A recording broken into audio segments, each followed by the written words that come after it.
Hi, Dr. Oz here. Just want to say a little bit tonight about sustainable agriculture and how we produce food. So first thing, is we need to agree on the term sustainability. Sustainability is doing something today that will continue to benefit us into the future, right?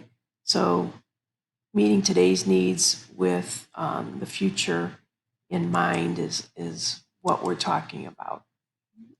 Now, when we're talking also about food production, we have to talk about climate, right? How much water are we getting, and how much, what is the temperature of a given region?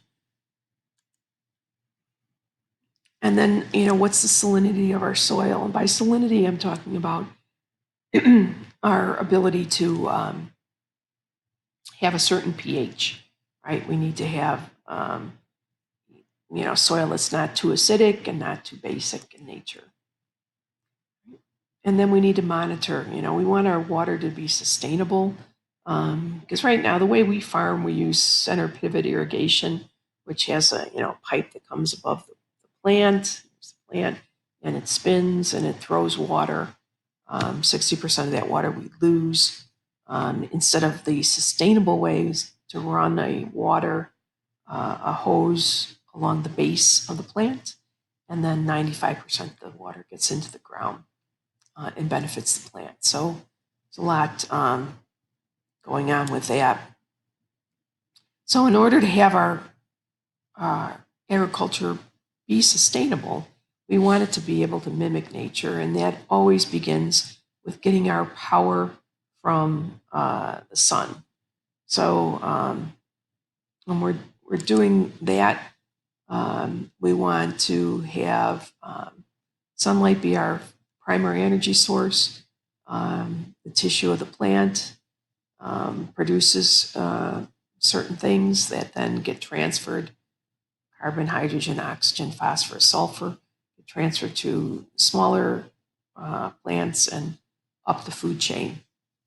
This would be a sustainable type of agriculture, right? We want our nutrients to be recycled in our plants. So we want all those nutrients that I just mentioned to get back into the soil. Now, industrialized agriculture obviously is not sustainable because it uses fossil fuels, or oil refined into gasoline to run big tractors and combines and things like that, as well as we use chemical pesticides and fertilizers, and we keep animals in really big farms, feed them corn when they should be eating grass, and do all those things that we shouldn't be doing if we want to be sustainable in nature. So there are problems, associated with putting those chemicals into our environment, and those, of course, need to be managed a little bit better. So our alternative, of course, is organic, and you can be certified organic, which means that you will have no chemical pesticides, no chemical fertilizers, and no hormones. Nothing that isn't natural inside of your plant. And as I mentioned, that you can get certified with that. And there are, of course, lots of benefits.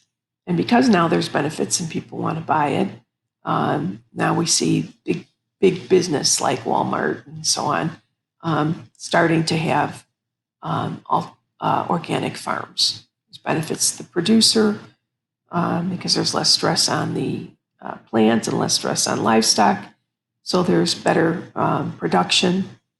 There's benefits to the consumer, right? We're healthier, we're not eating those chemicals.